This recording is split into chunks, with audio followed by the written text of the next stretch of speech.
What's up guys, Jimmy coming to you guys with another video. Before we get into the video, as always, make sure to rate, comment, subscribe. And when you guys hit subscribe, please make sure you guys are hitting that notification button. So in this video, I'll be comparing Nike SB Dunk lows. So one came out in the black box era and the other is a newer release, which I did a review for recently. So make sure you guys go check that out if you haven't. It is the Nike SB Dunk Low Wheats. We all know the biggest trend in 2020 and probably 2021, even though it is still pretty early into the year, is Nike Dunks. Nike Dunks are definitely the new wave. I feel like they're almost taking over Air Jordan 1s, which is pretty crazy to say. And with that being said, Nike is dropping a ton of colors, whether you're looking at the Nike SB model or the regular Nike line. But if you're looking at the Nike SB line, it's kind of crazy because you have so many options and so many colorways to choose from. If you guys dig really deep into the Nike SB Dunk line, they started off with Pro Bs, I believe they were called. I'm not too sure, but I believe that was like 1999 to 2000, and then it evolved to Nike SB into what it is now. So from 1999 to basically 2021, you have 21 years of various different Nike SB Dunk colorways. And both of the shoes I'm comparing today are general releases. None of them are super hyped. None of them are super crazy limited. So I figured it'd be interesting to do a comparison video on the two shoes just to see how Nike constructed the shoes, like 10, 15 years ago and how they are now in 2021. I'll tell you guys at a first glance that me just looking at the shoes before I even started the video, I would say that the shoes are actually pretty comparison in craftsmanship, quality. Like Nike SB has done a pretty good job at keeping the quality consistent on their shoes. I think a lot of people might disagree with me on that, but I'm basically saying probably from the black box, the gold box era, I know way back when, like 2005, when you had like the silver box, pink box, the quality, the colorways were probably a lot more crazy, but for the past at least 10 years or so, I would say the quality and craftsmanship has been pretty identical. Just so we cover all the details, as always, I'm gonna go into the boxes of both the shoes so you guys can see the sizing on the boxes is very different. The older box used to be super narrow, and I believe they did this up until, I wanna say, honestly don't know when, because I stopped buying Nike SB Dunks for quite a while. I stopped when they were doing like the cardboard box. So that was probably like 2012 or so. And then, I honestly don't know what they did in between to the purple box. So the box is a lot more narrow, but if you look at it long wise, it's a lot longer than the purple box. But I will say the overall construction of the box and everything is the same. As you guys can see, the sizing tag is very different. This is what the sizing tag, I believe, on honestly all the Nike boxes used to look like. Very simple, everything was really spaced out. Not as much detail as it seems on the newer tags. And this is what basically all the newer tags look like now. It was kind of cool though, because back then, these tags used to come in different colors.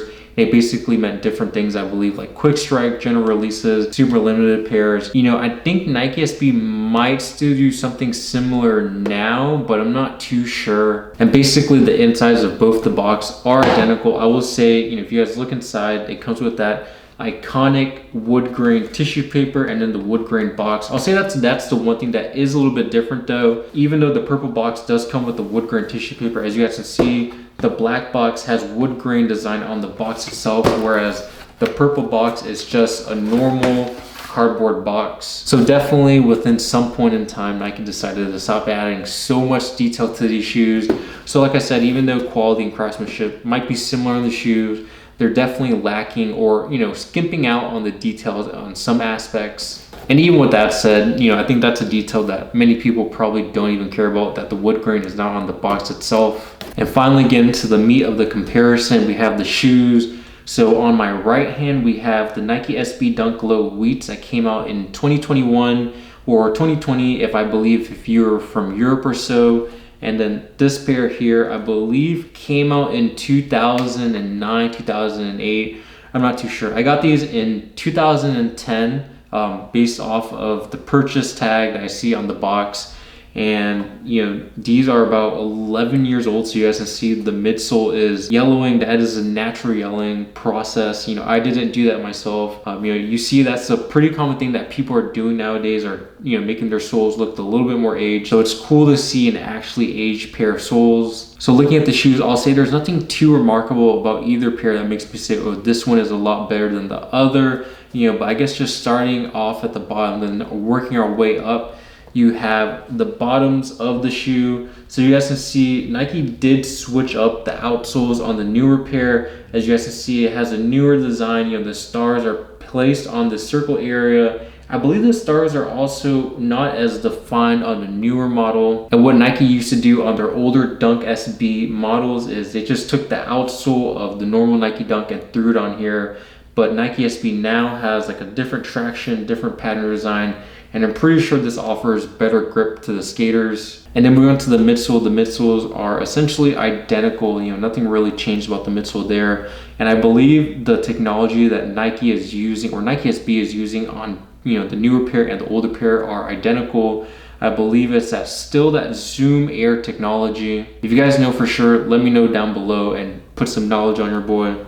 And then moving on to the uppers, like I said, quality of the suedes on both shoes are pretty identical. Nothing has really changed too much. This pair doesn't have any leather, so can't really make any comment on the leather. But if you guys look at this pair, over 10 years, the shoe has definitely worn down a little. That toe box is pretty worn out, but 10, 11 years, 15 years for this shoe. So, that's probably expected and still holding up pretty well if I say so myself. But I'll say the overall structure of the shoe is very identical. The first thing that I noticed that is different on the newer Dunk SBs is the toe box area. So if you guys look at it, this part goes all the way up rather than stopping just right there at the stitching. As opposed to the older pair, this longer part of the lacing system goes all the way down. And I believe the reason why Nike changed that, right, if you look at it, it has more enforcement, right? So, if you're doing kick flips, whatever, like you're basically always flicking your toe against that grip tape. So adding that double layer is gonna cause the shoe to not tear down as faster. So now they're adding a little bit more material for the shoe to make it more durable. And I'm not gonna lie to you guys, I actually think this right here looks a little bit cleaner. I like how it almost like overlaps. It gives the shoe almost like a different dimension, just like a little bit more, I don't know, like it looks like a little bit more detail to the shoe. And then if you guys look at the top of the shoes, like I said, you still have your oval laces. I don't think there was ever a time when Nike SB was offering the flat laces. I personally think these oval laces are iconic to Nike Dunks. That's the one thing that really made these so special compared to the regular Dunks. And then if you look at the tag is basically identical. It has Nike SB, but on the newer models, it says what actual model is. So if you guys see on the wheat pair, it says Dunk Low Pro, as opposed to this older pair that just has Nike SB. And if you guys take a look at the width of the tongue of the wheat Dunk, and a lot of people say, go half a size up or a full size up on these newer Dunk models because the tongue is fatter, which it is, but this is my first newer Dunk in quite some time, and I'll say the tongue has definitely got a little bit thinner considering it is a quote-unquote fat tongue, because I think in the blue box era, that was the first time Nike SB introduced a thinner tongue. I believe it was on like the Costins or something like that. It was like a blue suede pair. But if you look on this older model, this tongue right here is pretty fat. And this is how all the older SB tongues used to look like. I think they were even fatter than this pair here. So whenever you would wear it, the tongue would literally stick out so far out. And then when you move on to the lining of the shoe, the one thing I'll say, I don't know if this is like thicker padding or not, but this right here, there's like this extra stitching. I believe it's extra padding on the heel cup of the newer pair, and on this newer one, it's all one material. But I'll say this does feel like it has a little bit more cushion, but it feels cheaper at the same time, if that makes sense. So it feels more fluffy, but it feels less well constructed. And as always, these Nike SB Dunk Lows typically come with spare laces.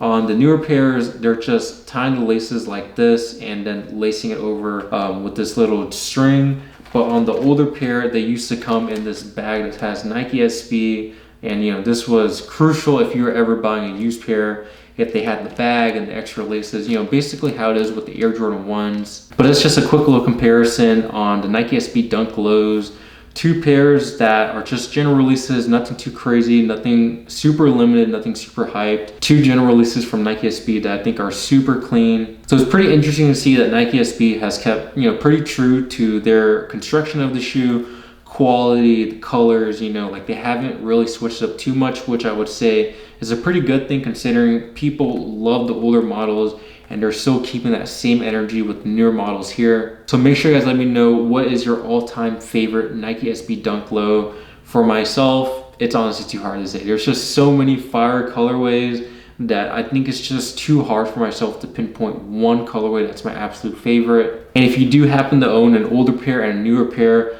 let me know what you guys think. Do you guys see my comparison was pretty on point? Do you guys think the construction and quality is still the same? I think a lot of people would say the newer pairs definitely don't match up to the quality of the older pairs, but basically having the two in hand, at least for the Nike SB Dunk Lows, I would say it's pretty similar. And it's gonna wrap up the comparison video, and until next time, I'll catch you guys later. Peace.